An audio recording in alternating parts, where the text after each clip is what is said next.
This week marked the one-year anniversary of the ongoing Ebola outbreak in the Congo. So far, more than 2,600 cases have been reported and 1,700 deaths. I recently sat down with Richard Preston. His latest book, Crisis in the Red Zone, reports on the Ebola epidemic and how our interconnected world is making it difficult to contain. Well, it's really because of Mother Nature. Ebola is a kind of warning shot across our bow. It's an example of what are known as emerging viruses, which are viruses that are essentially leaking out of the troubled ecosystems of the planet and getting into humans. We don't have any immunity to these emerging viruses, so they can be extremely deadly, highly infectious, and we really don't have good medical defenses against them. Where do they start from? Well, they start from animals, wild animals typically. Now, a virus is a tiny parasite that needs to have a host. It can only make copies of itself inside the cells of some host. And one of the biggest potential hosts on the planet right now is the human species. There are 7.5 billion of us, and increasingly in history, humans are gathering into these gigantic urban megapolises, super cities. To give you an example, New York, super city, where we are, is about 20 million people. Now, that's about the population of Florida. So if you take everybody in Florida and you cram them into one city, and everybody is breathing one another's air and touching one another, and if an emerging virus from a rainforest organism gets into a human population like that, and there's no immunity to the thing, and it's extremely infectious and has a high mortality rate, then what you're going to see is an immense challenge to the medical system and to everything. The good news about Ebola is that there seems to be a vaccine that is working and is pretty effective. Why can't we get that vaccine to all of these places that are having these outbreaks? Well, you know, it's crazy. So there's this big outbreak of Ebola going on in eastern Congo right now. And 160,000 or more vaccinations have been made. People are getting the vaccine, but the virus continues to spread. And the doctors and medical workers can't trace the cases. A lot of the cases that are coming up are brand new. Ebola has been in the human population of eastern Congo now for more than a year. And I think there's a question. So the vaccination strategy just isn't working, even though it's a great vaccine. But Ebola is seemingly more and more rooted in the human population. And I think there is a question as to whether Ebola could change and eventually become established as a permanent human disease. Wow.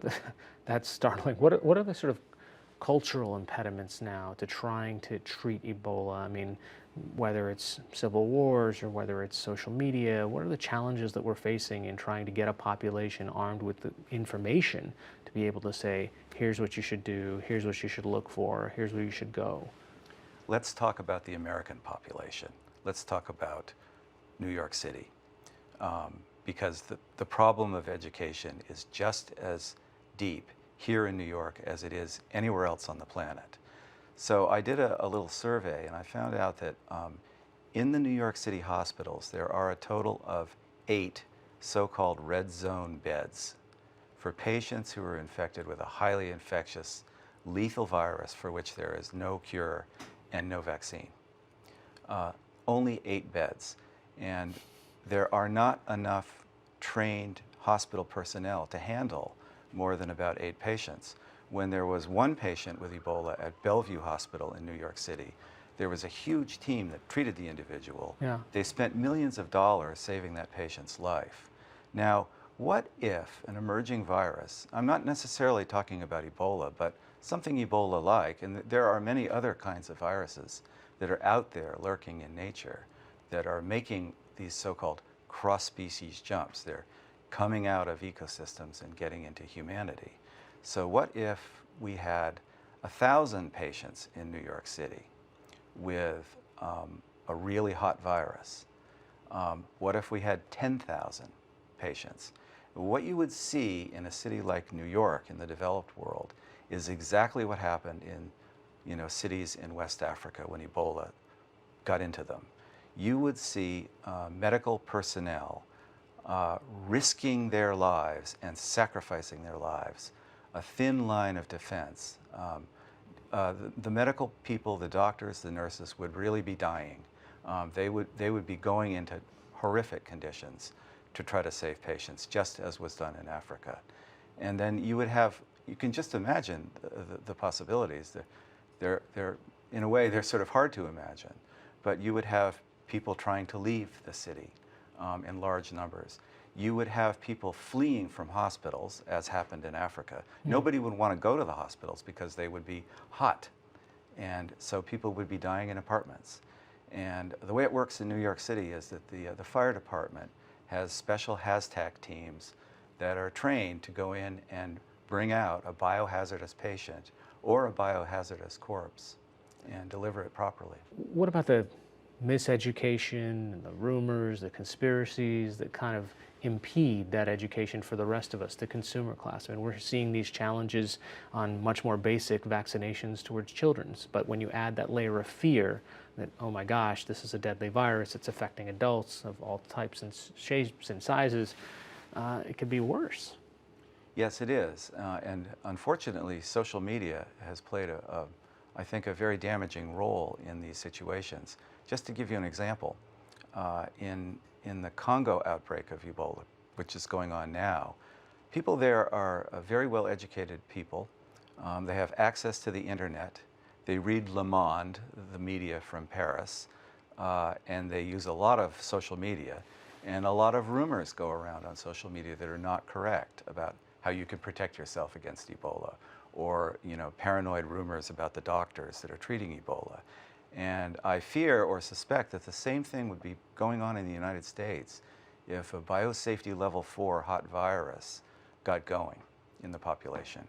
The frontline physicians and aid workers that are in the field, oftentimes, especially in areas like Africa, the narrative is that, well, the Americans or the Europeans come in and they're saving all the Africans. But really, in your books, what you're showing also is that it's African doctors that are doing the hard, horrible work, right? Absolutely.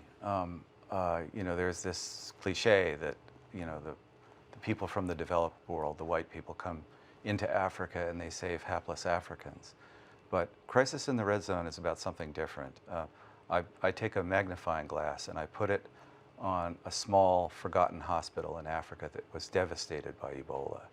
And in that hospital, you had American doctors and medical people, scientists, and African scientists, doctors and medical people, fighting this dreadful virus in the hospital, which killed a lot of the staff. They were putting their lives on the line, often sacrificing their lives, going into situations where they knew they were probably going to die in an effort to save a patient's life. Is there a lesson we can learn from what happens? I mean, some of the ethical dilemmas and challenges. If you've got a vaccine, do you save a doctor? Do you save a patient? In the face of a crisis, the medical people at this little hospital faced terrible ethical choices, choices that no doctor should ever have to make, choices in which the Hippocratic Oath says, first do no harm. But these were choices where the doctors, no matter what they did, they were going to cause harm. And it was a life or death crisis.